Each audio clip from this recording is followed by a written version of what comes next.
ओम नमो वासुदेवाय। ओम अज्ञानातिमिरान्धस्य ज्ञानञ्जनं शलाकया चक्षुरुन्मीलितं येन तस्मै श्रीगुरुवे नमः। श्रीचैतन्यमनोभीष्टं स्थापितं येन भूतले स्वयं रूप कदा मह्यं ददाति स्वपदान्तिकम्। वन्देऽहं श्रीगुरु श्रीयुतपदकमलं श्रीगुरून् वैष्णवांश्च श्रीरूपं साग्रजातं सवर्णं अन्वितं तं सजीवं साद्वैतं सावधूतं परिजनसहितं कृष्णचैतन्यदेवं श्रीराधाकृष्णपादान् सर्वललिता श्रीविशाखा अन्विताश्च। हे कृष्ण करुणा सिन्धु दीनबन्धु जगत्पते गोपेश गोपिका कांत राधा कांत नमस्तुते। तप्त कांचन गौरांगी राधे वृंदावनेश्वरी वृषभानुसुते देवी प्रणमामि हरिप्रिये। नमः ॐ विष्णुपादाय कृष्णपृष्ठाय भूतले श्रीमति भक्ति वेदांत स्वामिन् इति नामिने। नमस्ते सरस्वती देवे गौरवाणी प्रचारिणे निर्विशेषा शून्यवादी पाश्चात्यदेशतारिणे। जय श्री कृष्ण चैतन्य प्रभु नित्यानंदा श्री अद्वैत गदाधर शिवासादि गौर भक्त वृंदा। हरे कृष्णा कृष्ण कृष्णा हरे हरे हरे राम राम राम हरे हरे। शील प्रभुपाद जी के द्वारा शील प्रभुपाद जी की जय। हरे कृष्णा, सभी को हरे कृष्णा। तो आज का सेशन शुरू हो रहा है। आज तीसरा अध्याय हम लोग पढ़ने वाले हैं और उसको पढ़ने के पहले जो ये 18 दिनों की आपकी यात्रा है, इसमें मैं आप सभी लोग का स्वागत करती हूँ। साथ ही साथ अपने आध्यात्मिक गुरु शील प्रभुपाद जी की चरण वंदना करती हूँ और इस ऑनलाइन पाठ्यक्रम के जनक नमो निष्ठा दास प्रभु जो श्री राधा गोविंदा मंदिर मैंगलोर के अध्यक्ष हैं तथा समस्त शिक्षा गुरुओं को, दीक्षा गुरुओं को नमन करती हूँ। आप सभी भक्तों को पांचांग प्रणाम करती हूँ और हरे कृष्णा। तीसरा कदम है आपका। आज आगे बढ़ गए हैं आप। अभी तक आप जो है वो आधार पाए थे। अब क्या हुआ कि आपका रास्ता चल पड़े हैं अब उस रास्ते पर, जिस रास्ते पर को आपने अपने जीवन का लक्ष्य बनाया हुआ है। पहला अध्याय पढ़ा, अर्जुन शोक में थे, जो है उनका शोक चल रहा था। कारण उनके पास क्या था? दुविधाएं थी, समस्याएं थी। पहली दया था, कोई आनंद नहीं था, पाप पूर्ण कर्म समझ रहे थे और परिवार की परंपराएं नष्ट हो जाएंगी ये सोच रहे थे। असमंजस था, दुविधा में थे। तो जब समस्या का पता चला तो समाधान किससे मांगना चाहिए? गुरु, साधु और शास्त्र से। उन्होंने गुरु बनाया, भगवान को कहा कि अब जो है जो श्रेष्ठकर हो आप बताइए, अब मैं आपको अपने गुरु का स्थान दे रहा हूँ। मेरे अंदर तो बड़े दोष हैं, कार्पण्य दोष है मेरे पास। तो मेरे दोष को जो है वो है, इसके कारण मैं दुविधा में हूँ, मुझे समझ में नहीं आ रहा क्या करूं। भगवान जो है आंसर देते हैं कि दया किस पर करनी है? आत्मा पर करनी है। दया जो है वो शरीर पर नहीं की जाती है। क्यों? क्योंकि शरीर तो नश्वर है, आज है कल नहीं रहेगा, परिवर्तन है। आत्मा के गुण भी बताए कि जो है आत्मा के नैनम छिदति शस्त्राणि नैनम दहति पावक न चैनम कलयंतापो नैन शोषति भारत। तो आत्मा को न मारा जा सकता है न जलाया जा सकता है। तो एक बहुत बड़ा ज्ञान जो सांख्य योग का ज्ञान मिला हमको कि हम शरीर नहीं आत्मा हैं। और साथ ही साथ क्या कि आनंद, आनंद तो है, हारोगे तो स्वर्ग का राज्य, जीतोगे तो जो है इस भौतिक जगत का भोग करोगे। पारिवारिक परंपराओं का नाश, होगा, ऐसा बताते तो कहे नहीं, तुम रोल मॉडल बनो। भगवान का जब कार्य करते हैं तो भगवान क्या करते हैं, चारों ओर जो है व्यवस्था करते हैं। नहीं युद्ध करोगे तो अपयश फैलेगा। और असमंजस है, क्यों असमंजस क्यों होती है? क्योंकि बुद्धि व्यवसायत्मिका होती है, यहाँ वहां जाती रहती है, एक जगह स्थिर नहीं रहती है बुद्धि। ये बताया। और साथ ही साथ बताया कि दो तरह के धर्म होते हैं, एक स्वधर्म होता है, यानी कि जो हम रोजमर्रा के जीवन में जो व्यवसायिक कार्य करते हैं स्वधर्म, और दूसरा नियत कर्म सनातन धर्म होता है, जो कि हमको करना ही करना होता है।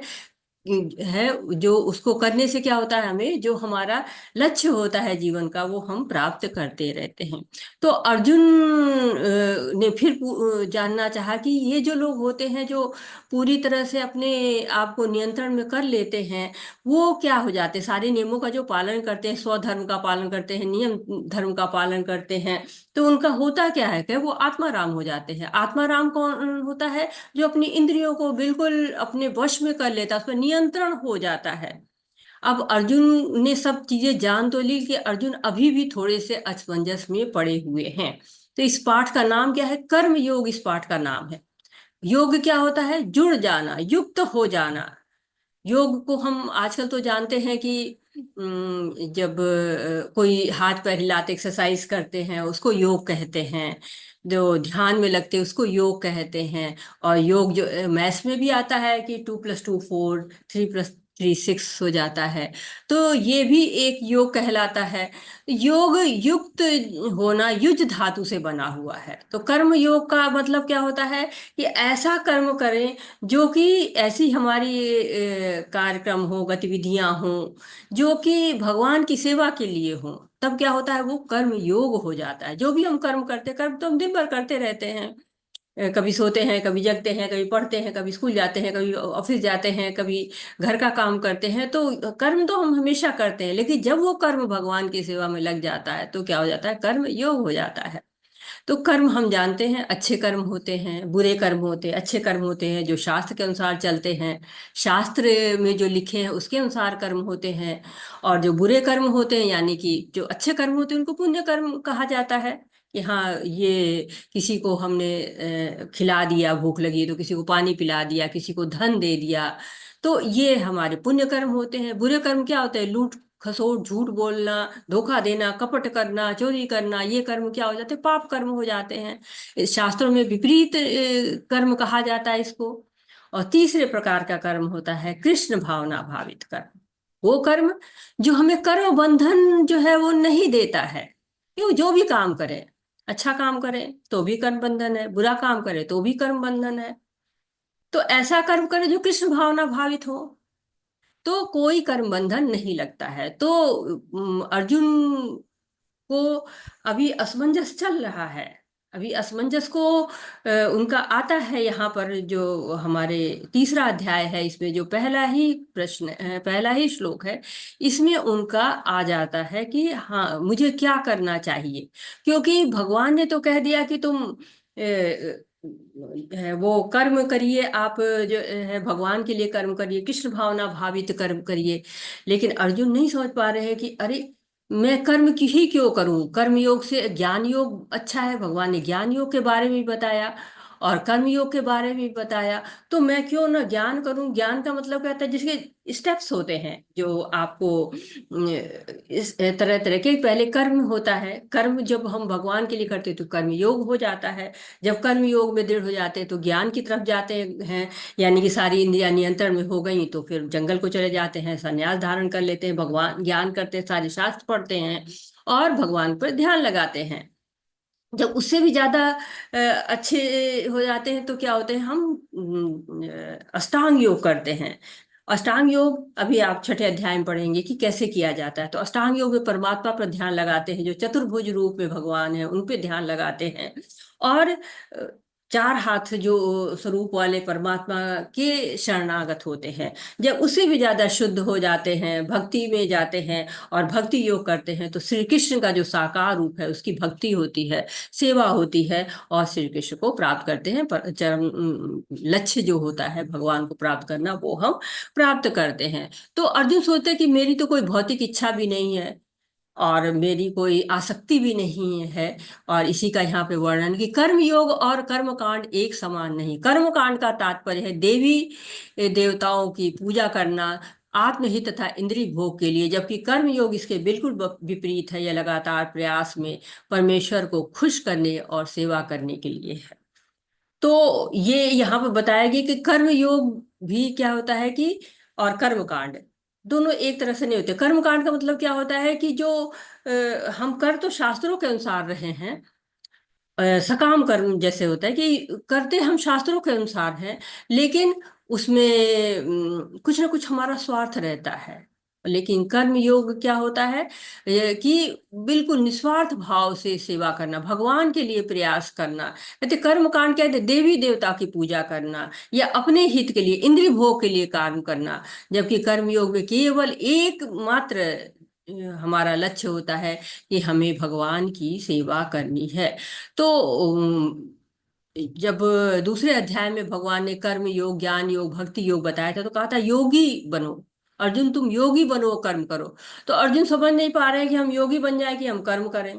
तो भगवान ने कहा था भक्ति में थोड़ा सा प्रयास भी करे तो वो समाप्त नहीं होता है। नेहा विक्रम नाशस्तो प्रतवायो न विद्यते स्वल्पम पयस्य धर्मश त्रायतो भयतो महा। थोड़ी सी भी श्रेष्ठ हम भक्ति करते हैं तो वो हमारा सुरक्षित होता है।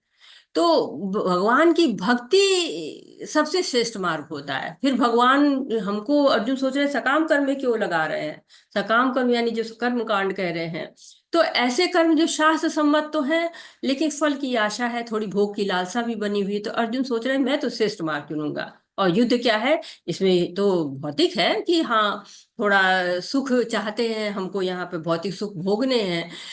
साधारणतः देखिए क्या होता है, हमारी एक सोच होती है कि भक्ति का मतलब है कि संन्यास धारण करिए, घर द्वार सब छोड़ दीजिए और जंगल में चले जाइए और जंगल में जाके भगवान का ध्यान करिए। लेकिन भगवान कहते हैं कि नहीं, आपको यहीं पर रहना है, इसी जगत में रहना है और हमारी सेवा, भगवान की सेवा करनी है, अपनी इंद्रियों से, मन से, बुद्धि से भगवान की सेवा करनी है। तो इस तरह के बंधन में या इस तरह की दुविधा में पड़े हुए हैं अर्जुन कि क्या करूं मैं। अर्जुन उवाच ज्यायसि चेत कर्मणस्ते मता बुद्धि जनार्दन तत्किं कर्मणि घोरे मां नियोजयसि केशव। अर्जुन ने कहा हे जनार्दन, हे केशव, यदि आप बुद्धि को सकाम कर्म से शेष समझते हैं तो फिर आप मुझे घोर युद्ध में क्यों लगाना चाहते हैं। जनार्दन सबका हित करने वाले, बहुत मीनिंगफुल है, इसलिए कि भगवान सबका हित करने वाले, तो युद्ध में तो हित होने वाला नहीं है, सबका सब लोग मारे जाएंगे। हे केशव, केसी नाम का एक असुर था, उसका वध किया था अर्जुन ने। तो केशव यानी कि सारे संशय समाप्त करने वाले जो है असुर को मारने वाले हैं। तो वो भगवान मेरे संशय को भी समाप्त करें, मेरे अंदर भी जो असुर आया हुआ है उसको समाप्त करें। तो अर्जुन तो भक्त थे, स्थिति प्रज्ञ थे, लेकिन हमारे लिए उनके ये सारे प्रश्न आ रहे हैं जिससे हमारे चक्षु ज्ञान खुले। व्यामिषेणेव याकेन बुद्धिमूयसीव मे तदेकं वद निश्चित्य येन श्रेयोऽहं पनुमयाम्। आपके व्यामिश्रित अनेकार्थक उपदेशों से मेरी बुद्धि मोहित हो गई, अतः कृपा करके निश्चय पूर्वक मुझे बताएं कि इनमें से मेरे लिए सर्वाधिक श्रेयस्कर क्या होगा। तो फिर अर्जुन कह रहे श्रेयस्कर बताइए, आप बता रहे हैं तो मेरी बुद्धि कि ये करूं कि वो करूं, दुविधा में फंसा हुआ हूं मैं, मुझे ऐसी बात बताइए जो मेरे लिए श्रेयस्कर हो। भ्रमित है अर्जुन, तदेकम वद, एक बात बोलिए। भगवान बार बार से अर्जुन का प्रश्न ही आ रहा है कि एक बात बताइए मुझे कि श्रेयस क्या होगा, वैसा ही मैं प्रयास करूं। तो सबको श्रेयस कार्य करना चाहिए, सबकी इच्छा ऐसी होनी चाहिए कि वो श्रेयस कार्य करे, जो कि उसको श्रेय दे, उसको मतलब यश दे, उसके लिए लाभकारी हो। श्री भगवान उवाच लोकेऽस्मिन् विविधा निष्ठा पुरा प्रोक्ता मया नघ ज्ञानयोगेन सांख्यानां कर्मयोगेन योगिनाम्। श्री भगवान ने कहा, हे निष्पाप अर्जुन, मैं पहले ही बता चुका हूं कि आत्म साक्षात्कार का प्रयत्न करने वाले दो प्रकार के पुरुष होते हैं। कुछ इसे ज्ञान योग द्वारा समझने का प्रयत्न करते हैं और कुछ भक्तिमय सेवा के द्वारा। तो भगवान को बता रहे हैं कि देखिए, जो दो रास्ते हैं, इसको दो प्रकार के पुरुष होते हैं। कुछ लोग ज्ञान योग के द्वारा जो है इसको समझने का कोशिश करते हैं, कुछ लोग भक्तिमय सेवा के द्वारा समझने की कोशिश करते हैं। तो जो ज्ञान योग क्या है, आत्मा और शरीर का ज्ञान होता है। भगवान कपिल जो है वो देवहूति को, जो उनकी माता थी, उनको सांख्य योग के द्वारा है मुक्ति दिलाई थी। तो ये जो सांख्य योग होता है, ये आत्मा और शरीर का विश्लेषण करता है। दो प्रकार, वो हुए कपिल, जिसमें भगवान कपिल के बारे में बताया जा रहा है कि वो उनका सांख्य योग बहुत महत्वपूर्ण है। और और दूसरा हो जाता है आपको भक्ति योग। भक्ति योग क्या है, कृष्ण की संतुष्टि के लिए सारे कर्म करना। बुद्धि योग, ये जो है बुद्धि योग या भक्ति योग जो कहा जाता है, कि ये पूरी तरह से भगवान कृष्ण पर ही आश्रित है। इसमें कहते हैं कि इंद्रियों को वश में किया जाता है। तो एक तरह से भगवान उनको सारे मार्गों के बारे में बता रहे हैं, अर्जुन की सारे मार्ग बता रहे हैं, लेकिन कृष्ण केवल श्रेष्ठ मार्ग चाह रहे हैं, इसलिए कह रहे हैं, तदेकम वद। ये रास्ता है, वो रास्ता है। कहीं भी जाना होता है, हमारे पास कई रास्ते होते हैं, चुनाव हमको करना होता है। लेकिन हाँ, जब हम एक बार उस रास्ते पर चल देते हैं, तब पीछे लौटना बहुत मुश्किल होता है। क्यों? क्योंकि हम उस मार्ग पर धीरे धीरे आगे बढ़ते चले जाते हैं। जैसे आप ये क्लास अटेंड कर रहे हैं 18 दिनों की, अब क्या है, आपने कदम बढ़ा लिया है, अब आपका जो है चुनाव हो चुका है। अब आपको इसी रास्ते पर आगे बढ़ते रहना चाहिए, तभी मंजिल मिलेगी। अगर भटकते रहेंगे तो यहाँ से इधर, इस गली से उस गली जाएंगे और यहाँ वहाँ भटकते रहेंगे। तो भगवान से बोल रहे हैं कि नहीं, हमें एक रास्ता बता दीजिए, जिस रास्ते पर मैं, मेरे लिए उचित हो, जो मेरे लिए श्रेयस्कर हो। भौतिकतावादी मनुष्यों के हृदयों को विमल करने के लिए जिन कर्मों का विधान किया गया है, उनके द्वारा शुद्ध हुआ मनुष्य ही संन्यास ग्रहण कर सकता है। शुद्धि के बिना संन्यास ग्रहण करने से सफलता नहीं मिल पाती। हृदय की शुद्धि के बिना संन्यास सामाजिक व्यवस्था में उत्पात उत्पन्न करता है। दूसरी ओर, यदि कोई नियत कर्मों को न करके भी भगवान की दिव्य सेवा करता है, तो वह उस मार्ग में जो कुछ भी उन्नति करता है, उसे भगवान स्वीकार कर लेते हैं।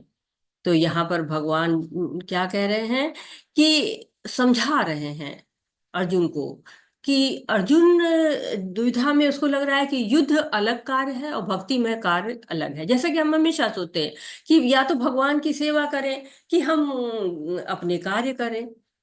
भगवान की सेवा करनी होगी तो हमें अपने कर्तव्य का त्याग करना होगा, अर्थात कर्म से संन्यास लेना होगा। तो जो पहले श्लोक में अर्जुन का प्रश्न आया था, और दूसरे श्लोक के 9वें श्लोक तक भगवान लगातार त्याग के बारे में बता रहे हैं कि त्याग तो हम कर्म का कर ही नहीं सकते हैं। एक पल भी ऐसा नहीं है कि हम बिना कर्म किए रह सके। तो कर्म से विमुख होकर या कर्म को छोड़कर कर्म फल से छुट्टी नहीं हो जाती है, और न ही संन्यास से सिद्धि हो जाती। तो करें क्या, कैसे कर्म का त्याग करें? तो भगवान कहते अकर्म करो।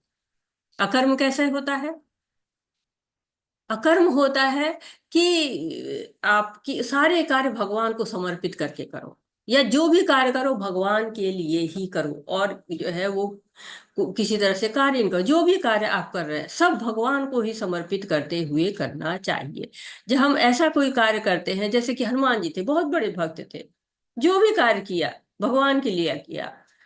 चाहे वो हनुमान जी लंका में आग लगा देते हैं, वो भी भगवान के लिए लगाते हैं, कि भगवान का कार्य कर रहे हैं। जो भी कार्य, अच्छा बुरा जो भी कार्य, सब भगवान को समर्पित कर। जब आप कार्य करते हैं तो बुरा कार्य तो आप कर ही नहीं सकते। जब भगवान के लिए कार्य करेंगे तो हमेशा अच्छा कार्य करेंगे, शास्त्रों से सम्मत कार्य करेंगे। और शास्त्रों के जो लिखे हुए कार्य हैं वो विपरीत कार्य नहीं हो सकते। उसके विपरीत में जो कार्य करते हैं वही कार्य विकर्म कहलाते हैं या बुरे कर्म कहलाते हैं। कर्मेन्द्रियाणि संयम्य आसते मनसा स्मरण इंद्रियार्थान विमूढ़ात्मा मिथ्याचार स उच्यते। जो कर्मेंद्रियों को वश में तो करता है, किंतु जिसका मन इंद्रिय विषयों का चिंतन करता रहता है, वह निश्चित रूप से स्वयं को धोखा देता है और मिथ्याचारी कहलाता है। तो भगवान बड़ा कठोर शब्द ला रहे हैं, मिथ्याचारी कहलाता है। इस जो है वो एक तरह से भगवान कह रहे हैं कि जो संन्यास ले लेते हैं लेकिन अपने सारे कर्मों का परित्याग तो करते हैं, एकांत में तो चले जाते हैं। कहते हैं ना कि छोड़ो घर द्वार बार चलो हरिद्वार। लोग केदारनाथ बद्रीनाथ नदी के किनारे चले जाते, एकांत स्थान पे चले जाते हैं जहाँ इंद्रियों भोग दिखता ही नहीं है। लेकिन मन चंचल है ना, उसने सब भोगा हुआ है, उसको वो कहीं भी पहुंच जाता है। तो कहते हैं मन जब तक पूरी तरह शुद्ध न हो जाए इंद्रिय विषयों का चिंतन करता ही रहेगा।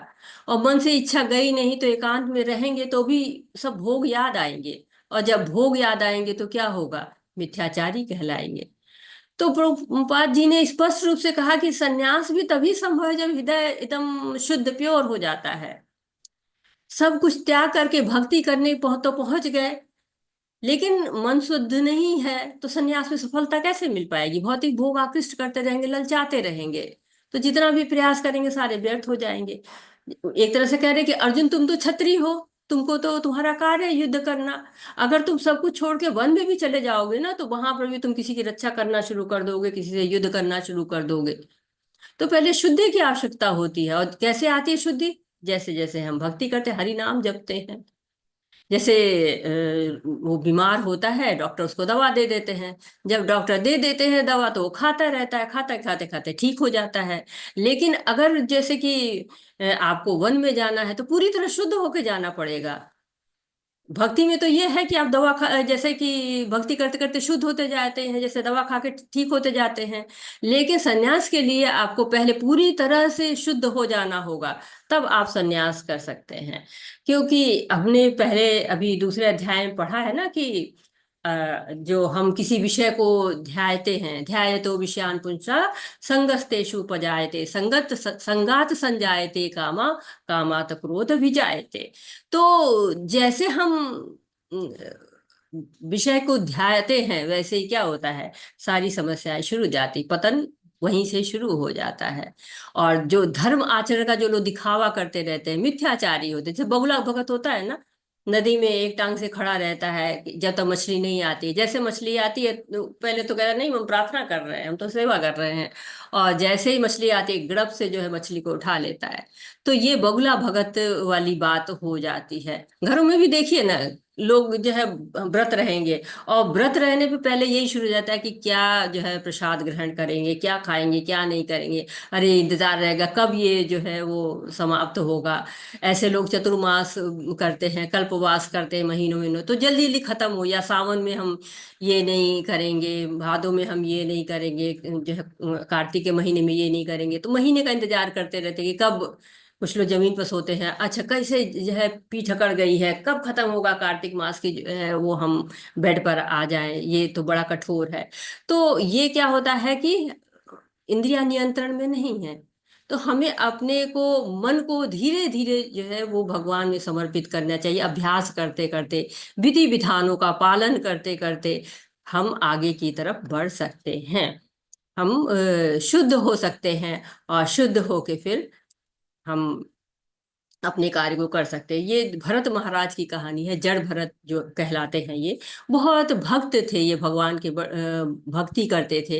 लेकिन भगवान की भक्ति करते करते ऐसा हुआ कि सारा राजपाट छोड़ दिया, अपने बच्चे को दे दिया उन्होंने राजपाट, और चले आए वन में। अब वन में तो आ गए, वहां पर पूरे यज्ञ तप कर रहे थे। और करते करते ऐसा होता है कि एक दिन एक हिरनी आती है जो गर्भवती होती है, और पीछे पीछे शिकारी आ रहा था।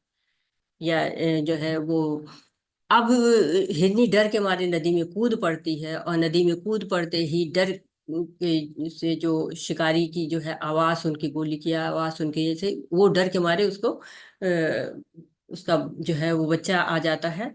और छोटा सा बच्चा होता है, हिरनी मर जाती है। उस बच्चे को लेके जड़ भरत जो है वो आते हैं और उसको सेवा करनी शुरू करते हैं। अब इतना मन उनका लग जाता है, इतनी आसक्ति उसमें बढ़ जाती है कि वो हमेशा सोते जगते यही ध्यान करते रहते हैं कि इसका कुछ हो तो नहीं जाएगा, कैसे पलेगा, कैसे क्या होगा। और हमेशा उसी का, खाया कि नहीं, पिया कि नहीं, कोई खा तो नहीं गया जंगली जानवर।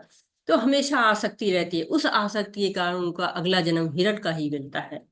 और उस हिरण के जन्म के कारण फिर उनको याद रहता है, लेकिन इतनी भक्ति उन्होंने की तो उनको याद रहता है, अरे इस आसक्ति की वजह से मैं हिरण बना हूँ। फिर वो वहीं जो है पानी में ही रहते हैं और अपना शरीर त्याग देते हैं। फिर तीसरा जन्म मिलता है और भक्ति करते हैं और भगवान को प्राप्त करते हैं। तो क्या होता है सन्यास में, यही है, जब तक पूरी तरह शुद्ध न जाए, आसक्ति कुछ भी रह जाएगी तो हम जड़ भरत जैसा भी हाल हो सकता है कि उनकी आसक्ति एक छोटे से हिरण के बच्चे में हो गई और उनको कई जन्म लेके अपने आप को मुक्त करना पड़ा। श्री विष्णु के लिए यज्ञ रूप में कर्म करना चाहिए, अन्यथा कर्म के द्वारा इस भौतिक जगत में बंधन उत्पन्न होता है। अतः हे कुंती पुत्र, उनकी प्रसन्नता के लिए नियत कर्म करो, इस तरह तुम बंधन से सदा मुक्त रहोगे। कोई ये तात्पर्य पढ़ना चाहेगा? हरे कृष्णा, कोई तात्पर्य पढ़ेगा आप लोगों में से? हरे कृष्णा, आप लोग पढ़ सकते हैं, अपने आप को अनम्यूट कर सकते हैं, मैंने किसी को म्यूट नहीं किया हुआ है, आप लोग अनम्यूट करके कोई भी इसको पढ़ सकता है। दीपक प्रभु जी, आप पढ़ेंगे? रीना माता जी, आप लोग नहीं पढ़ेंगे, चलिए मैं पढ़ती हूँ। अतः भगवान विष्णु की प्रसन्नता के लिए कर्म करना चाहिए। इस जगत में किया जाने वाला अन्य कोई कर्म बंधन का कारण होगा, क्योंकि अच्छे तथा बुरे कर्मों के फल होते हैं और कोई भी फल कर्म करने वाले को बांध लेता है। अतः कृष्ण विष्णु को प्रसन्न करने के लिए कृष्ण भावना भावित होना होगा, और जब कोई ऐसा कर्म करता है तो वह मुक्त दशा को प्राप्त रहता है।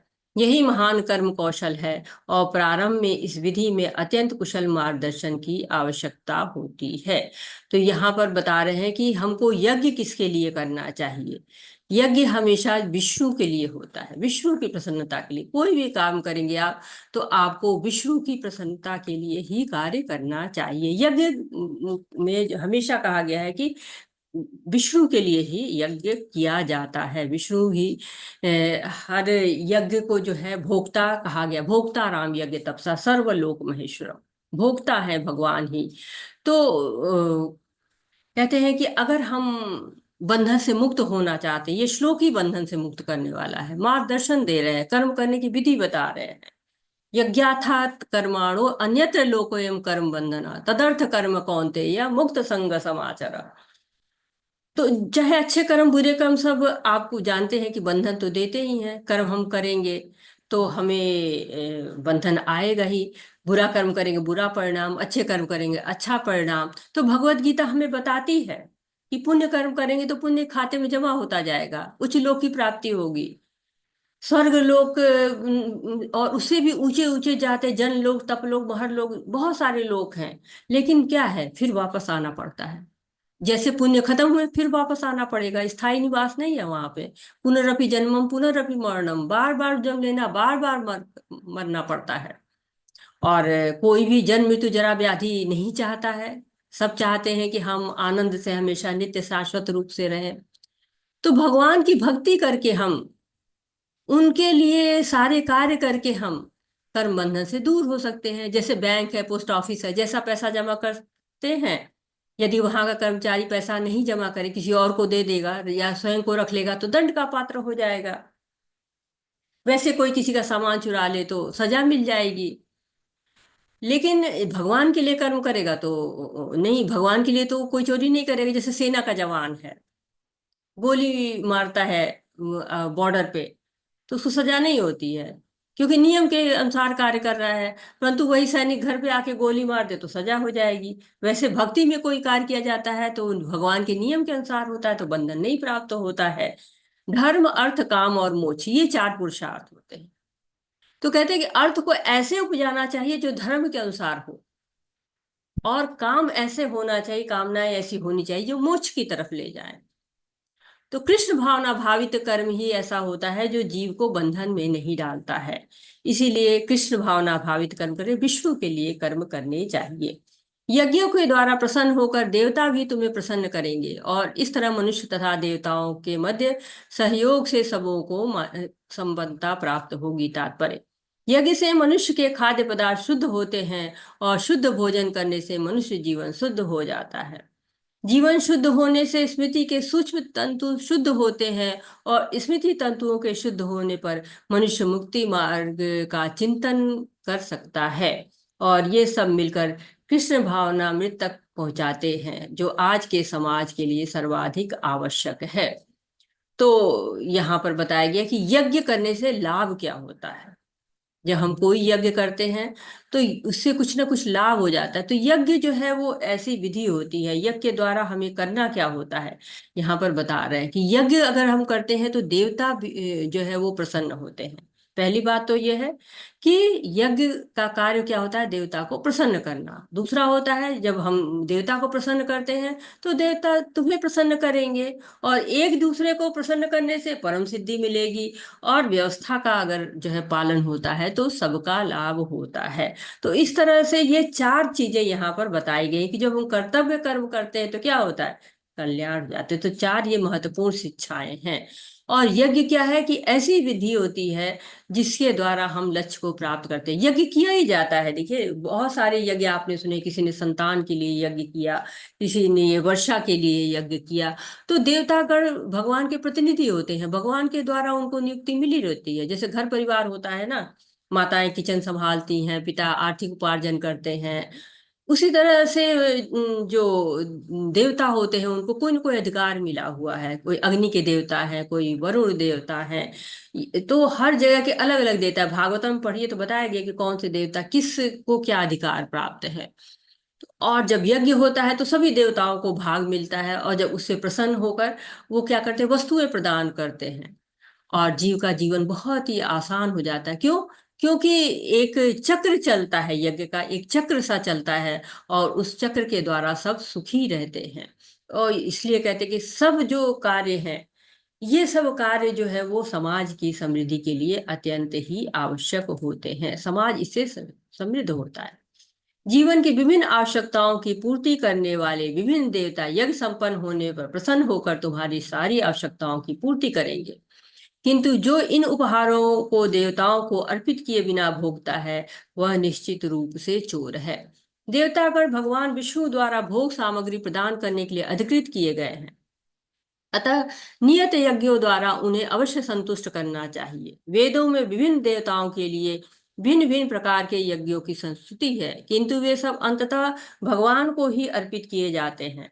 किंतु जो ये नहीं समझ सकता है कि भगवान क्या है, उसके लिए देव यज्ञ का विधान है। अनुष्ठानकर्ता के भौतिक गुणों के अनुसार वेदों में विभिन्न प्रकार के यज्ञों का विधान है। विभिन्न देवताओं की पूजा भी उसी आधार पर अर्थात गुणों के अनुसार की जाती है।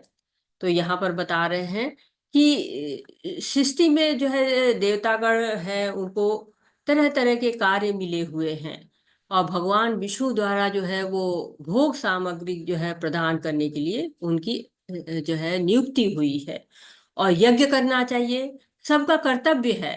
जीव का जो है, मनुष्य का कर्तव्य होता है कि उसको यज्ञ अवश्य ही करना चाहिए।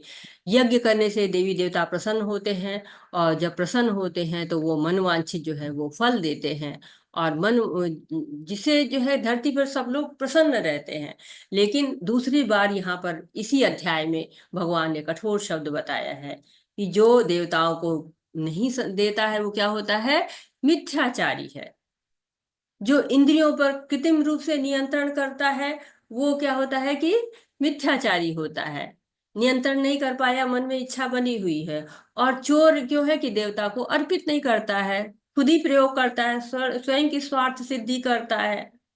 तो कहते कि भगवान ने जो है वो हमें शरीर दिया है, बुद्धि दी है, सारी व्यवस्थाएं की हैं, जल दिया है, वायु दी है, प्रकाश दिया है, और अन्न दिया है, सब कुछ दिया है। हम भगवान पर ही निर्भर हैं। जैसे माता पिता होते हैं, पालन पोषण करते हैं, तो बच्चा ऋणी हो जाता है, और माँ बाप का पिंड दान करके ऋण चुकाता है, जीवन में उनकी सेवा करता है, मृत्यु के बाद उनके तरह श्राद्ध करता है, तरह तरह के हवन करता है, यज्ञ करता है। वैसे ही देवता है जो है क्या होते हैं, भगवान कृष्ण हमारी सारी आवश्यकताओं की पूर्ति करते हैं, और देवताओं के माध्यम से हमारे पास सब चीजें आती हैं। तो हमें देवताओं को प्रसन्न करना चाहिए, उनको थैंक यू बोलना चाहिए ना। जब हम छोटी चीज चीज हमें कोई देता है तो हम उसको थैंक यू बोलते हैं। तो उसी तरह से उनको थैंक यू बोलना चाहिए।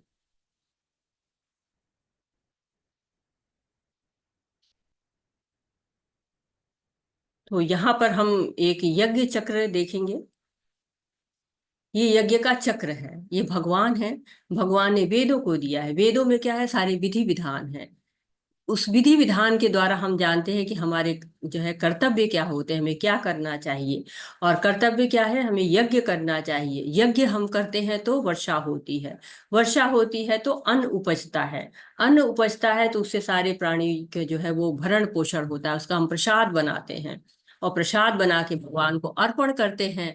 और अर्पण कर देने पे क्या होता है कि हम सुखी हो जाते हैं। अर्पण करने के बाद हम सुखी हो जाते हैं कि हाँ, पानी बरसा, अन्न हुआ, और धन धान से परिपूर्ण हो जाते हैं। और जब ये प्रसाद चढ़ जाता है तो प्रसाद का क्या है, उच्छिष्ट खाना चाहिए। जो यज्ञ में बचता है उसको उच्छिष्ट यज्ञ शिष्टाशिन कहा गया है, उसको खाना चाहिए। क्या लिखा हुआ है, यज्ञ शिष्टाशिन संतो मुच्यन्ते सर्वकिल विषय भुंजते ते त्वघम पापा ये पच्यन्त्यात्म कारणात्। भगवान के भक्त सभी प्रकार के पापों से मुक्त हो जाते हैं, क्योंकि वे यज्ञ में अर्पित किए हुए भोजन प्रसाद को ही खाते हैं। अन्य लोग जो इंद्रिय सुख के लिए भोजन बनाते हैं वे निश्चित रूप से पाप खाते हैं। फिर तीसरी बार एक कठोर शब्द आया है भगवान का, कि जो भोजन तो देखिए सब एक ही सा बनता है, परंतु जब भगवान को अर्पित कर देते तो क्या होता है, महाप्रसाद हो जाता है। हम लोग कहते हैं ना, प्रसाद का जो है वो यानी कितना आनंद आ गया, आज प्रसाद मिल गया, बहुत आनंद आ गया। उसका स्वाद ही अलग हो जाता है, क्यों, भोग हो जाता है, भगवान का जो है उसमें आ जाता है अंश।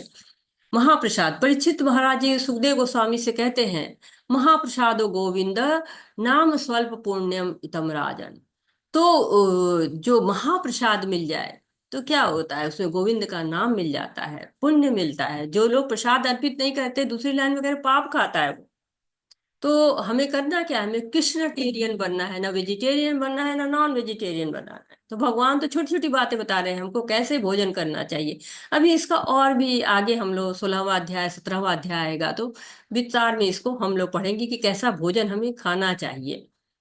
तो हमें भक्ति करनी चाहिए, पुण्य कर्म करना चाहिए, किसी की सहायता करें, और भगवान के लिए सारी हमारी गतिविधियां होनी चाहिए। उससे क्या होता है, भगवान प्रसन्न होते हैं। जो इस्कॉन है, इस्कॉन में फूड फॉर लाइफ चलता है प्रोग्राम। तो पहले 5 मिनट हरि कीर्तन होता है, छोटी सी भगवान की लीला बताते हैं और प्रसाद खिलाते हैं। उद्देश्य क्या है कि मंदिर के आसपास कोई भी भूखा न सो पाए। खाने वाले खिलाने वाले दोनों का ही इससे कल्याण होता है। भोजन खिलाने से पेट भरता है, लोग जो है वो आशीर्वाद देते हैं। परंतु अगर आप उनको प्रसाद खिलाते हैं तो क्या होता है, उनका पेट ही नहीं भरता है, उनकी इच्छा भी तृप्त होती है, उनको शुद्धि भी मिलती है। तो ये दो तरह से सहायता होती है। जैसे कहते हैं ना कि अगर कोई बाजार में बच्चा खो जाता है तो उसको आप कोई उपहार दीजिए, कुछ खाने को दीजिए, थोड़ी देर चुप होगा फिर रोने लगेगा। उसको क्या चाहिए, उसको माँ बाप चाहिए। अगर आप उसके माँ बाप से मिलाते हैं तो वो प्रसन्न हो जाएगा। तो हम भी भगवान के बच्चे हैं, हम भी वहीं खुश होंगे जब हम भगवान के पास पहुंचेंगे। तभी हम खुश होंगे। भगवान से दूर रह के हम खुश नहीं हो सकते हैं। जैसे शरीर है तब तक ही यूजफुल है, शरीर में लगा हुआ एक बाह है, बाह तब तक ही यूजफुल है जब तक कि उस वो भगवान से जो है वो जुड़ी हुई है। अगर हम भगवान से जो है वो दूर होते जाते हैं तो हमारा क्या होता है कि हम उतने सुखी नहीं रह जाते हैं। भगवान से पास रह के ही हम सुखी रहते हैं। यहाँ पर बताया गया है, जय श्री कृष्ण चैतन्य प्रभु नित्यानंदा श्री अद्वैत गदाधर शिवासादि गौर भक्त वृंदा। हरे कृष्णा कृष्ण कृष्ण हरे हरे, हरे रामा राम राम हरे हरे। तो कैसे कृष्ण को कैसे याद कर सकते हैं, तो इसका ये बहुत अच्छा तरीका बताया गया कि हरे कृष्णा महामंत्र का जप करें। तो हरे कृष्ण महामंत्र का जप करना चाहिए। ये हम जो है वो हम जब करते हैं, माला जो है जपते हैं, तो हम सबसे पहले ऐसे ही बोलते हैं कि जय श्री कृष्ण चैतन्य प्रभु नित्यानंदा श्री अद्वैत गदाधर शिवासादि गौर भक्त वृंदा। और उसके बाद जो है वो माला। तो हमको ये ज्ञान तो हो गया कि हमें भगवान के आशीर्वाद की आवश्यकता होगी, भगवान का गुणगान करना है। लेकिन लोग कहेंगे कि क्यों आपको हरे कृष्णा महामंत्र का जप ही क्यों करना है? तो हर युग में युग धर्म होता है। सतो ध्यायतो विष्णु, जो सतयुग होता है उसमें ध्यान करना चाहिए विष्णु का ध्यान। कैसे? क्योंकि बहुत लंबी लंबी उम्र होती थी, लेकिन कलयुग में 1 लाख वर्ष उनकी आयु थी। जो सतयुग के लोग थे, आज 100 साल जीना मुश्किल हो गया है। जैसे जैसे कलयुग आगे बढ़ेगा और आयु कम होते जाएगी। त्रेता यजते मखई, जो त्रेता युग है उसमें बड़े बड़े यज्ञ करते थे, लेकिन आजकल क्या है, बहुत सारा धन लगता है, समय खर्च होता है, युग ब्राह्मण नहीं मिलते, मंत्र नहीं अच्छे से उच्चारण हो पाता है। पहले 20-20 साल तक जो है चलता रहता था। और द्वापर में कहते हैं द्वापरे परिचारय, द्वापर युग में भव्य भव्य मंदिर बनने लगे, अर्च विग्रह की सेवा होने लगी। कलयुग में भी होती है, लेकिन धीरे धीरे करना इसको भी मुश्किल होता जाएगा। तो कलयुग की एक बड़ी अच्छी बात है, चाहे इसमें लाख बुराई हो, लेकिन नाम आधारा है। कलयुग में नाम ही आधार है। तो कलऊ तद हरि कीर्तनम, कलयुग में हरि कीर्तन का लाभ होगा। और उसका फल जो है वो, जितना फल सतयुग में विष्णु के ध्यान से मिलता है, और त्रेता में यज्ञ करने से मिलता है, द्वापर में अर्च विग्रह की सेवा करने से मिलता है, उतना ही लाभ जो है वो हरि कीर्तन से मिल जाता है। तो भागवतम में इसका वर्णन हुआ है। और कहते हैं कि कलयुग में वो लोग बुद्धिमान हैं, उनको कहे कलयुग मेघश, मेघा जिनकी बुद्धि बहुत प्रबल है, जो भगवान के नाम का जप करते हैं। तो द्वापर युग के अंत में नारद मुनि ने ब्रह्मा जी से पूछा था कि ये कली का प्रभाव तो कैसे कम होगा। तो उसी उपाय को 500 वर्ष पहले चैतन्य महाप्रभु संकीर्तन यज्ञ लेके आए थे। कहते इति षोडश नाम नाम कली कलमशनाशनम न तत्पर तो उपाय सर्वेदेषु तिष्ठते। तो कोई जो है वो दूसरा उपाय है ही नहीं है ये कली के कलमश का नाश करने के लिए। जो बुद्धिमान लोग हैं वो हरि नाम संकीर्तन करते रहते हैं। ब्रह्मनादि पुराण में भी कहा हरि नाम हरि नाम केवलम, कलयुग नास्ते नास्ते व नास्ते व गते अन्यथा। 3 बार कहा गया नास्ते नास्ते नास्ते व। कहाँ कहा जाता है 3 बार? ऑर्डर ऑर्डर ऑर्डर, कोर्ट में बोला जाता है। जहाँ 3 बार है मतलब कितना जरूरी है, कोई उपाय ही नहीं है। विष्णु के कहते हैं कि बहुत सारे नाम है, किस किस नाम का जप करें। तो शास्त्र बताते हैं कि जैसे कोई बीमार है तो बहुत सारी दवाएं होती हैं, पर दवा कौन सी ठीक करेगी, सबसे ज्यादा उपयुक्त तो कौन सी होगी? तो ये जो है बताया है कली संस्तरण उपनिषद में ब्रह्मा जी ने, इति षोडशा नाम नाम। 16 शब्दों का जो नाम है, हरे कृष्णा कृष्ण कृष्णा हरे हरे, हरे राम राम राम हरे हरे, कली कलमश नाशनम है ये। तो ये दूसरा तो कोई उपाय ही नहीं है। बुद्धिमान है बहुत ब्रह्मा जी, 4 4 सर हैं उनके, ज्ञान के भंडार है, बुद्धि तत्व है वो। तो उनकी बात तो हमें माननी ही चाहिए। तो जब माला करते हैं, मैं आपको माला दिखा रही हूँ, ये माला होती है। और इस माला को हम यहाँ से, ये यहाँ से शुरू करते हैं। तुलसी की माला सबसे अच्छी मानी जाती है, इसके बाद और भी कई माला आते हैं, तुलसी माला सर्वश्रेष्ठ होती है। इस्कॉन में आपको मिल जाती है आराम से, और जगह जगह मिल जाती है, और जगह भी।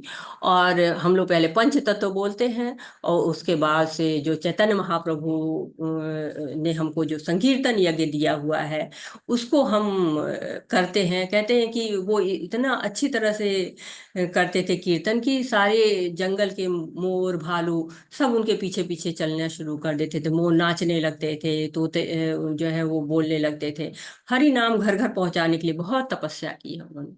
तो इस पे 108 जो है वो मन के होते हैं इसमें, और इसमें 108 बार बहुत स्पष्ट रूप से एक एक मनके को पकड़ के हम लोग हरे कृष्णा कृष्ण कृष्णा हरे हरे, हरे राम राम राम राम राम हरे हरे, हरे कृष्णा ऐसे पढ़ते जाते हैं।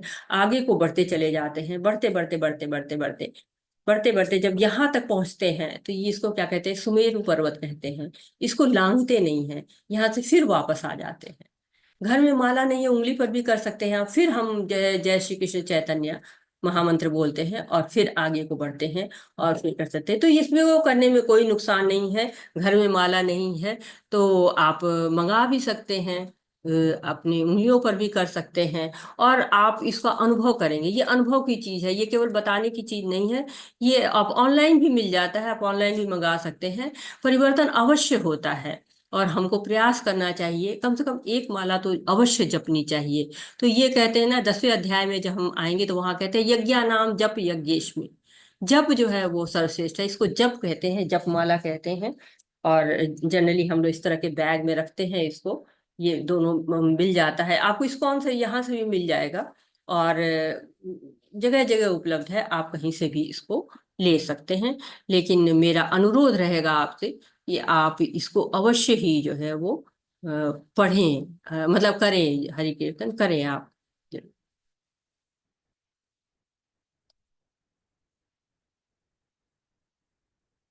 यामिमा पुष्पितां वाच प्रवदन्त विपश्चित वेदवाद रथा पार्थ नानदस्तिवादिन।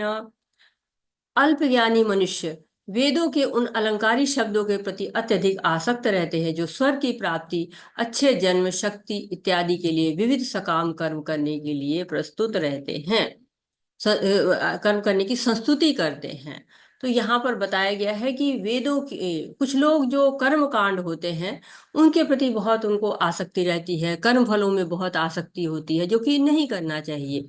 जैसे राजा जनक थे, देखिए वो तो राजा थे, उन्होंने राज्य भी किया और सिद्धि भी प्राप्त की, मिथिला के राजा थे, सीता माता के पिता भी थे। उन्होंने बताया, एक तरह से हमारे सामने उदाहरण के रूप में प्रस्तुत किया कि राज धर्म और भक्ति एक साथ होती सकती है। तो भक्त जो है वो भक्ति करता है भगवान की, और भगवान को प्राप्त करने के प्रयास करता रहता है। ब्रह्म से परम ब्रह्म तक प्राप्त करने का जो ये रास्ता है, ये ही है जो कि हमको भगवान तक एक सीढ़ी बनाता है, जहां तक से हम वहां पहुंच सकते हैं, हमारे जीवन के लक्ष्य की तरफ हमें आगे बढ़ाता है। अतः कर्म फल में आसक्त हुए बिना मनुष्य को अपना कर्तव्य समझकर निरंतर कर्म करते रहना चाहिए, क्योंकि अनासक्त होकर कर्म करने से परम ब्रह्म की प्राप्ति होती है। तो क्या करना, अनासक्त रहना है। फिर जो लोग श्रेष्ठ आचरण करना चाहते हैं, और श्रेष्ठ आचरण करने के लिए वो अपने से श्रेष्ठ लोग का जो है वो पालन करते, तो इसलिए श्रेष्ठ लोग का कर्तव्य हो जाता है कि ऐसा आचरण करे कि सामान्य लोग उसी के अनुसार चलना शुरू करें, सामान्य लोग उसी पर आगे को बढ़ते रहें। और इसी तरह से जब हम इस संसार में उन लोग को देखकर आसक्ति को छोड़ते चले जाएंगे, तो हमें प्राप्ति क्या होगी, परम ब्रह्म की प्राप्ति होगी। परम ब्रह्म की प्राप्ति जो है वो हमें इस तरह से हो सकती है। यदा यदा चरति श्रेष्ठ ततदेव तरो जनः स यत् प्रमाणम कुरुते लोकस्तद अनुवर्तते। महापुरुष जो जो आचरण करता है, सामान्य व्यक्ति उसी का अनुसरण करते हैं। वह अपने अनुसरणीय कार्यों से जो आदर्श प्रस्तुत करता है, संपूर्ण विश्व उसका अनुसरण करता है। तो श्रेष्ठ लोग कह रहे हैं कि हाँ, जैसा करेंगे वैसा बाकी लोग भी करना शुरू करेंगे। तो अर्जुन कह रहे हैं कि मैं युद्ध छोड़कर एकांत स्थान पर चला जाऊंगा, तो भगवान कह रहे हैं नहीं, तुम्हें ऐसा नहीं करना है, तुम्हें श्रेष्ठ कार्य करना चाहिए। और प्रभुपाद कहते हैं कि 3 लोग श्रेष्ठ होते हैं। कौन कौन होते हैं, माता पिता, वो जैसा आचरण करते हैं बच्चे वैसा ही आचरण करने लगते हैं। जो वातावरण होता है घर का, वो क्या होता है, माता पिता से बनता है, बच्चा उसी के अनुसार ढलता चालता है। अगर घर शांत होता है तो बच्चा शांत, अगर घर में उपद्रव है तो बच्चा भी उपद्रव करता है। जैसे प्रभुपाद जी थे, उनके घर में भक्ति का वातावरण था, माता पिता क्या थे, वैष्णव थे। प्रभुपाद बहुत छोटी उम्र से भक्ति करना शुरू किए। हमने आपने देखा था पहले, जब आप पहले दिन, तो उसमें प्रभुपाद बहुत छोटे से हैं और जगन्नाथ यात्रा अपने पिता से निकलवा रहे हैं, और उनके पिता उनका सहयोग कर रहे हैं। तो बच्चे जो है वो ही कल का निर्माण करते हैं, भविष्य के निर्माण तो वही करते हैं। दूसरे श्रेष्ठ व्यक्ति गुरु होते हैं। गुरु जो आचरण करते हैं, शिष्य उससे ही आचरण करना शुरू करता है। और शिष्य को भगवान की से मिलाना, भगवान की तरफ आगे बढ़ाना, उसकी प्रतिभा को निखारना। जैसे कुम्हार होता है ना, मिट्टी को गढ़ता है, वैसे गुरु क्या करता है, शिष्य को गढ़ता है। तो गुरु ऐसा आचरण करे जो कि शिष्य उसका अनुसरण करे। तीसरे शिष्य पुरुष होते उच्च अधिकारी। अगर उच्च अधिकारी ईमानदार है, कर्मठ है, तो उसके नीचे के कर्मचारी भी वैसे ही होंगे। लेकिन अगर वही घूस लेने का कार्य करेगा, तो कर्मचारी भी लेना शुरू करेंगे। हाँ, अब समाज में थोड़ी सी आपको परिभाषा बदलती जा रही है। कोई लोग खिलाड़ी का मंदिर बना लेते हैं, कोई बॉलीवुड के लोगों का जो वो मंदिर बनाने लगते हैं। तो सबके अपने अपने श्रेष्ठ चुने गए हैं। जहाँ सिद्धि होती है, जहाँ स्वार्थ पूरा होता है, उसी को बना लेते हैं कि नहीं, यही यही यही हमारे लीडर है, इन्हीं यही श्रेष्ठ पुरुष हैं। तो ये थोड़ा सा एक गलत उदाहरण चलता है। और अब क्या कह रहे हैं, अब यहाँ पे दिखा रहे हैं ना कि जैसे जैसे आगे जा रही है जो माँ है या पिता जो भी है, ये इनके पीछे पीछे सारे बच्चे चलते चले जा रहे हैं। जीवात्मा अहंकार के प्रभाव से मोहग्रस्त होकर अपने आप को समस्त कर्मों का कर्ता मान बैठता है, जबकि वास्तव में वे प्रकृति के 3 गुणों द्वारा संपन्न किए जाते हैं। तो ये बहुत सुंदर सा श्लोक है। प्रकृति क्रियमाणानि गुणे कर्माणि सर्वश अहंकार विमूढ़ात्मा कर्ता हमति मन्यते। तो यह प्रकृति सारे कार्य करती है। 3 गुण होते हैं प्रकृति में, सतोगुण रजोगुण तमोगुण, और जीव उसी में बधा रहता है, उसी के अनुसार कार्य करता है। और ये गुणों के कारण कार्य करता है, उसी से अहंकार आता है, वो अज्ञान रहता है, ज्ञान में रहता है, अहंकार में रहता है, और स्वयं को कर्ता मानता रहता है कि मैंने ये किया, मैंने वो किया, मैंने ये किया। लेकिन कार्य कौन करता है? प्रकृति के गुण करते रहते हैं।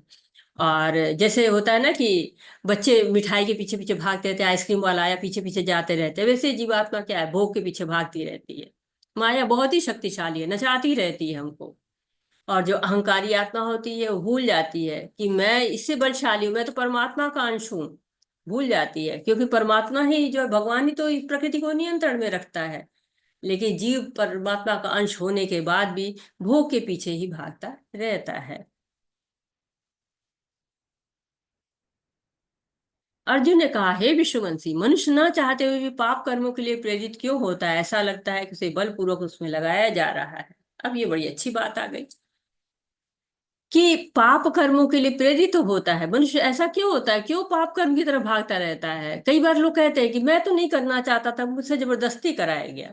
जैसे होता है ना, कोई कोई चोर लोग होते, छोटी छोटी चोरियां करते हैं, बहुत जो है वो पैसे वाले लोग, बहुत धनी लोग, होटलों से ऐसा सामान उठाते हैं, पकड़ लिए जाते हैं, तो कहते हैं मैं करना नहीं चाहता हूँ, लेकिन मेरी क्या है, नहीं मानता, मैं तो कर देता हूँ। तो ये होता है ना, जैसे कोई सिगरेट पीते हैं लोग, नशा करते हैं, तो क्या होता है, कहते हैं कि मैं तो नहीं करना चाहता, छोड़ना चाहता हूँ, लेकिन जैसे दिख जाता है हो जाता है मुझसे। तो होता कैसे है, ये इसके कारण क्या है? ये भी एक बड़ी अच्छी बात यहाँ पर जो है वो भगवत गीता में बताई जा रही है। धूमेन वीर्यतो बहिर्था दर्शो मलेन च यथोल्बनावृतो गर्भस्था तेनेदम आवृतम। जिस प्रकार अग्नि धुएं से, दर्पण धूल से तथा भ्रूण गर्भाशय से आवृत रहता है, उसी प्रकार जीवात्मा इस प्रकार की विभिन्न मात्राओं में आवृत रहता है। तो यहाँ पर बता रहे हैं कि अग्नि धुएं से, जैसे जैसे हम हवन करते हैं उसमें अग्नि होती है, पर दिखाई क्या पड़ता है? धुआं दिखाई पड़ता है, अग्नि नहीं दिखती। हम जो हवन सामग्री डालते हैं उसका धुआं बढ़ता जाता है, परंतु जैसे हम हटाते हैं वैसे ही हमें अग्नि दिख जाती है। और कहे दर्पण धूल से, दर्पण जो है वो क्या, धूल से गंदा हो तो चेहरा नहीं दिखेगा, केवल धूल दिखती है, लेकिन जैसा दर्पण को साफ कर दीजिए चेहरा दिखाई पड़ने लगता है। भ्रूण गर्भाशय से, अब ये समझिए कि ये बहुत बड़ी परत है। आपको दर्पण से धूल हटाना आसान है, अग्नि से आपको जो धुआं हटा के अग्नि को दिखना आसान है, लेकिन जो गर्भाशय क्या है, बिल्कुल पूरी तरह से ढका रहता है, कई लेयर होती है उसमें। वैसे जीवात्मा क्या होता है, कामनाओं से ढकी रहती है। परंतु जीवात्मा जब तक जो है, कहते हैं ना कि जब बहुत समय तक भोग करने लगती है, भोग करके बिल्कुल तृप्त हो जाती है, तृप्त तो नहीं होती है, भोग करके बहुत ज्यादा अतृप्त हो जाती है, तब उसको वास्तविक स्वरूप की याद आती है कि वास्तविक स्वरूप क्या है हमारा। वास्तविक स्वरूप है कि हम भगवान के दास हैं। चैतन्य महाप्रभु कहते हैं, चेतो दर्पण मार्जनम, चित्त के दर्पण को साफ करो। आप लोगों को अनुभव होगा कि कुछ लोग बहुत जल्दी भक्ति में आ जाते हैं। क्यों? क्योंकि वो जो है भक्ति शुद्ध रहते हैं, वो पिछले से अपने जो चित्त के दर्पण को साफ करते आते रहते हैं। लेकिन कुछ लोग की बहुत मोटी परत होती है, जैसे बहुत बर्तन पर चिकनाई लग जाए ना, बहुत ज्यादा रगड़ते हैं तब बर्तन चमकता है। वैसे काम की परत को रगड़ रगड़ के हरि नाम के द्वारा हटाया जा सकता है, बहुत प्रयास करना पड़ता है। कहते हैं ना, करत करत अभ्यास से जड़मति हो सुजान, रसरी आवत जात के सिल पर पड़त निशान। तो क्या कहते हैं, बहुत अभ्यास करने से जो बिल्कुल जिसकी जड़ बुद्धि है उसको भी ज्ञान आ जाता है। ऐसे रस्सी जो है, जब कुएं की रस्सी होती है, लगातार खींचा जाता है, पानी खींचा जाता है, तो सिल पर भी निशान पड़ जाता है। वैसे ही इस काम की परत को हटाया जा सकता है, ये असंभव नहीं है। ये बहुत लोग सोचते हैं ना कि अरे ये कैसे हो सकता है, तो हो सकता है इसको। यह है वो।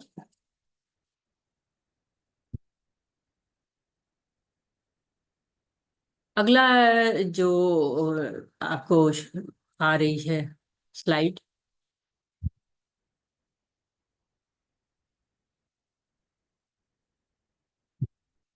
इंद्रियाणि मनोबुद्धिर मुच्यते, एते विर्मो यत्येष ज्ञानम आवृत देहिनम। इंद्रिया, मन तथा बुद्धि इस काम के निवास स्थान है। इनके द्वारा यह काम जीवात्मा के वास्तविक ज्ञान को ढककर उसे मोहित कर लेता है। तात्पर्य: भगवान कृष्ण उन स्थानों का संकेत कर रहे हैं जिसे शत्रु को जीतने वाला यह जान ले कि शत्रु कहाँ पर है। मन समस्त इंद्रियों के कार्यकलापों का केंद्र बिंदु है। अतः जब हम इंद्रिय विषयों के संबंध में सुनते हैं तो मन इंद्रिय तृप्ति के समस्त भावों का आगार बन जाता है। इस तरह मन तथा इंद्रियां काम की शरण स्थली बन जाते हैं, और इसके बाद बुद्धि ऐसी कामपूर्ण रुचियों की राजधानी बन जाती है। बुद्धि आत्मा की निकट पड़ोसन है। काम में बुद्धि से आत्मा प्रभावित होती है, जिससे उसमें अहंकार उत्पन्न होता है और वह पदार्थ से तथा इस प्रकार मन तथा इंद्रियों से अपना तादात्म्य कर लेता है। आत्मा को भौतिक इंद्रियों का भोग करने की लत पड़ जाती है, जिससे वह वास्तविक सुख मान बैठता है। तो काम का आरंभ कहाँ से होता है? मन तथा बुद्धि से होता है, और हमारी सारी इंद्रियों को वो ढक लेता है। काम की शुरुआत होती है जब हमारी इंद्रियां कुछ गलत देख लेती हैं, कुछ सुन लेती हैं, कुछ स्वाद ले लेती हैं, कुछ सूंघ लेती हैं, कुछ स्पर्श कर देती हैं, और उसी के बारे में सोचती रहती हैं। मन जो है वो बिल्कुल हमारा अनियंत्रित सा होने लगता है, क्योंकि इंद्रियां हमारी अनियंत्रित होती हैं तो सब अनियंत्रित हो। ये कठोपनिषद का एक बड़ा सुंदर सा चित्र बना हुआ है, जिसमें हम देख रहे हैं कि 5 घोड़े हैं, और ये पांचों को इंद्रियां जो है वो बताया गया। आप इन घोड़ों के ऊपर देखिए तो इसमें लिखा हुआ है कि ज्ञानेंद्रिय है, ये आंख है बना है, ये नाक बनी हुई है, ये कान बना हुआ है, ये जो है त्वचा है, और ये जिह्वा है। तो ये जो है वो सारी सारी ज्ञानेंद्रियां हैं। और ये ज्ञानेंद्रियां क्या होती हैं कि जब गलत जगह पे लगाते हैं तो इनका प्रभाव मन पे होता है। क्या है? मन स्वामी है। इंद्रियों का स्वामी कौन है? मन है। परंतु लगाम क्या होते हैं कि सारथी के हाथ में होती है। सारथी कौन है? बुद्धि है। मन जो है लगाम है। तो मन दूषित हो गया तो उसका प्रभाव बुद्धि पर आ जाता है, और गलत बुद्धि के कारण हम क्या करते हैं? शारीरिक स्तर पर सोचना शुरू करते हैं। हम हैं क्या? हम आत्मा हैं। लेकिन सोच क्या रहे हैं? जो है वो हम कि हम शरीर के बारे में सोच रहे हैं, लेकिन हम आत्मा है। तो ये पेंटिंग आपकी बड़ी सुंदर सी पेंटिंग है, बहुत ही ज्यादा क्या कहते हैं कि प्रचलित है। तो 5 स्तर बताए गए हैं इसके, कि सबसे पहले जो हम अशुद्ध होते हैं, पहले जो हमारा स्तर होता है चेतना का, वो दैहिक स्तर पे होता है, केवल देह के बारे में सोचते हैं। उससे ऊपर जब चलते हैं तो हम इंद्रिय स्तर पर सोचते हैं। जब उससे भी ऊपर जाते हैं तो हम मानसिक स्तर पर सोचना शुरू कर देते हैं। तो हमारी चेतना जब धीरे धीरे सही होती है तो मानसिक स्तर पर सोचते हैं। और कहते हैं कि बौद्धिक स्तर क्या होता है? प्रज्ञात्मक स्तर, कि बुद्धि ऐसी हो कि क्या सही है क्या गलत है इसका फैसला कर पाए, ऐसी बुद्धि हो जाए। और आध्यात्मिक स्तर आत्मा का होता है। अगर बुद्धि सही होती है तो आत्मा अपने आप से ही सही हो जाती है। तो पहले जब 3 स्तर पे हम होते हैं तो हम समस्या का समाधान नहीं कर पाते हैं, लेकिन जब हम बौद्धिक स्तर पर रहते हैं तो समस्या का समाधान कर पाते हैं। तो शरीर में काम भावनाएं रहती हैं हमारे, और इंद्रिया क्या है? खिड़की की तरह से, जहां से झांक के जो है वो कामनाएं आ जाती हैं, मन पे दस्तक देती हैं, और मन कार्य करने लगता है। तो मन के ऊपर जो बुद्धि होती है, बुद्धि को सही गलत का फैसला करना चाहिए। अगर वो नहीं कर पाती है तो क्या होता है? इंद्रिय भोगों की तरफ हम बढ़ जाते हैं। इसलिए हे भरतवंशी उमें श्रेष्ठ अर्जुन, प्रारंभ में ही इंद्रियों को वश में करके इस पाप का महान प्रतीक काम का दमन करो, और ज्ञान तथा आत्म साक्षात्कार के इस विनाशकर्ता का वध करो। तो करना क्या है? शुरू में ही हमको अपनी इंद्रियों पर नियंत्रण करने देना चाहिए। महाभारत में शांति पर्व में कहा गया, काम बंधेन में वेकर नान्य दस्ती बंधनं काम बंधनो मुक्तो ही ब्रह्म भूयाय कल्पते। तो काम को नष्ट करने का तरीका है कि शुरू में ही इंद्रियों को पकड़ लो। अगर निष्काम भाव से कर्म करोगे तो जो है मिल जाएगा, भव सागर पार हो जाएगा और भगवान की प्राप्ति हो जाएगी। लेकिन अगर अपने अहंकार में, मिथ्या अहंकार, झूठे अहंकार में जकड़े रहेंगे, अपनी उपाधियों से जकड़े रहेंगे, तो क्या होगा? हमारा पतन ही होगा। हम आत्म साक्षात्कार नहीं कर पाएंगे। आत्म साक्षात्कार क्या क्या क्या होता है? अपने आत्मा के स्वरूप का जो है वो जानकारी करना। इस प्रकार हे महाबाहु अर्जुन, अपने आप को भौतिक इंद्रियों, मन तथा बुद्धि से परे जानकर और मन को सावधान आध्यात्मिक बुद्धि कृष्ण भावनामृत से अस्थिर करके आध्यात्मिक शक्ति द्वारा इस काम रूपी दुर्जेय शत्रु को जीतो।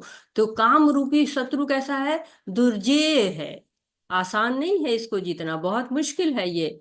दुर्जेय यानी कि जो है बिल्कुल अविजित है वो। उसके लिए करना क्या है कि आत्मा हमेशा आनंद में रहना चाहती है, परमात्मा की सेवा में लगी रहनी चाहती है, तभी उसको आनंद मिलता है। तो बुद्धि है, मन है, सबको भगवान की सेवा में लगा देना चाहिए। कठोपनिषद में इंद्रिय विषयों को इंद्रियों से श्रेष्ठ कहा गया है, क्योंकि वो इंद्रियों को जो है वो इंद्रिय विषय इंद्रियों को आकर्षित कर लेते हैं। और अगर उन इंद्रियों को भगवान की सेवा में लगा देंगे तो इंद्रिय विषय से दूर हो जाएगा। परम दृष्टवा निवर्तते, उसको मिल जाएगा बिल्कुल बढ़िया स्वाद, भगवान का स्वाद मिल जाएगा। और जब उच्च स्वाद मिल जाता है तो लोग निम्न स्वाद को छोड़ देते हैं। जब बढ़िया चीज खाने को मिल जाए, रसगुल्ला मिलेगा तो करेला कौन खाना चाहेगा? शील प्रभुपाद के कुछ शब्द। भगवत गीता का यह तृतीय अध्याय निष्कर्षतः मनुष्य को निर्देश देता है कि वह निर्विशेष शून्यवाद को चरम लक्ष्य न मानकर अपने आप को भगवान का शाश्वत सेवक समझते हुए कृष्ण भावनामृत में प्रवृत्त हो। भौतिक जीवन में मनुष्य काम तथा प्रकृति पर प्रभुत्व पाने की इच्छा से प्रभावित होता है। प्रभुत्व तथा इंद्रिय तृप्ति की इच्छाओं पर नियंत्रण, इच्छाओं नियत, इसके लिए मनुष्य को सहसा अपने नियत कर्मों को बंद करने की आवश्यकता नहीं है, अपितु धीरे धीरे कृष्ण भावनामृत विकसित करके भौतिक इंद्रियों तथा मन से प्रभावित हुए बिना अपने शुद्ध स्वरूप की प्रति लक्षित स्थिर बुद्धि से दिव्य स्थिति को प्राप्त किया जा सकता है। यही इस अध्याय का सारांश है। सांसारिक जीवन की परिपक्व अवस्था में दार्शनिक चिंतन तथा यौगिक आसनों के अभ्यास से, इंद्रियों को वश में करने के कृत्रिम प्रयासों से आध्यात्मिक जीवन प्राप्त करने में सहायता नहीं मिलती। उसे श्रेष्ठ बुद्धि द्वारा कृष्ण भावनामृत में प्रशिक्षित होना चाहिए। तो भगवत गीता का एकदम सारांश यहाँ पर इस उसका बता दिया गया कि कर्म त्याग करना या भगवान के लिए कर्म करना, ये प्रश्न था। तो भगवान का उत्तर आया कि निष्काम कर्म योग ज्ञान योग से जो है वो श्रेष्ठ होता है। तो प्रकृति के चक्र को अनुसरण करना चाहिए और इंद्रियों को शून्य नहीं करना है, कर्म करना है। किस लिए? भगवान की सेवा के लिए, कृष्ण भावनामृत कार्य करना है। कर्मों का त्याग नहीं करना, आध्यात्मिक कर्म बनाना है। और सबसे आसान क्या है? यज्ञ करना, जप करना, तप करना, ये भगवान का भजन करना, हरे कृष्ण महामंत्र को का जप करना, यही हमारे लिए हितकर है। यही कार्य हमारे लिए हितकर होता है। तो हम जब अपने कर्मों को शुद्ध कर लेते हैं तो ये कर्म भी क्या करते हैं? हमको ढूंढ लेते हैं। और कर्म करने के बाद वो फल तो हमको भोगना ही पड़ता है। जैसे गाय भैंस होते हैं ना, चारागाह में रहते हैं और अपनी माँ को ढूंढ लेते हैं, वैसे ही ये कर्म हमको ढूंढ लेंगे। कर्म फल से मुक्ति नहीं मिल सकती है। इसलिए उसका एक ही है कि निष्काम कर्म योग करिए, कृष्ण के लिए कर्म करिए। आत्मा शक्तिशाली है, हमारी आत्मा सबसे शक्तिशाली है। वो बुद्धि को वश में कर सकती है और बुद्धि मन को वश में कर लेती है और मन इंद्रियों को वश में कर लेता है और इंद्रिया शरीर को अर्थात कर्मों को। तो कौन सा कर्म? कहते हैं ना कि भगवत गीता में कहा जाता है कि कर्म ही पूजा है। तो वो कौन सा कर्म है जो पूजा की श्रेणी में आता है? या हम किस तरह से कर्म करें जो कि पूजा बन जाए? तो हमें ऐसे कर्म करने चाहिए जो हमारे पूजा के रूप में हो जाए, पूजा बन जाए कर्म को। और वो कर्म वही होते हैं जो कृष्ण भावना भावित कर्म होते हैं। तो वैराग्य या कर्म एक हम बताए, एक बोलिए क्या करना है कि त्याग करना है या कर्म करना है? निष्काम कर्म योग ज्ञान योग, नियत कुरु कर्म, कर्म कांड से कर्म योग, प्रवर्तिता चक्र, विशाल पेश करे यदा अचरति श्रेष्ठ। सबसे बड़ा दुश्मन कौन है? यही वैरिणम, काम है सबसे बड़ा दुश्मन हमारा।